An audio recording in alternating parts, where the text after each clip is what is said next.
திருவாரூரில் ரயிலில் புகுந்து மாற்றுத்திறனாளியை தாக்கிய விவகாரம் தொடர்பாக தலைமை காவலர் மீது 2 பிரிவின் கீழ் வழக்கு பதிவு செய்யப்பட்டுள்ளது. திருவாரூர் மாவட்டம் தென்கோவனூர் பகுதியைச் சேர்ந்தவர் கருணாநிதி ஒற்றை காலை இழந்த மாற்றுத்திறனாளி ஆவார். இவர் நேற்று முன்தினம் இரவு மன்னார்குடியிலிருந்து சென்னை செல்லும் ரயிலில் மாற்றுத்திறனாளிகளுக்கான பெட்டியில் பயணித்துள்ளார். அப்போது கொரடாச்சேரி பகுதியில் காவலர்கள் ரயில் பெட்டியின் கதவை தட்டியுள்ளனர்.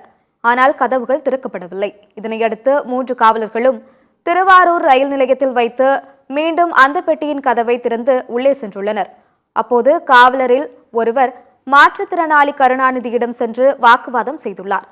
மேலும் ஆர்பிடி என்று கூறியும் ஏன் கதவை திறக்கவில்லை என கூறி காவலர் மாற்றுத்திறனாளியை 2 முறை கன்னத்தில் அடித்துவிட்டு இறங்கி சென்றார். இதுகுறித்த வீடியோ காட்சிகள் சமூக வலைதளங்களில் பரவிய நிலையில் மாற்றுத்திறனாளியை அடித்த நீடாமங்கலம் காவல் நிலைய தலைமை காவலர் பழனி என்பவர் மீது 2 பிரிவுகளின் கீழ் வழக்கு பதிவு செய்யப்பட்டுள்ளது.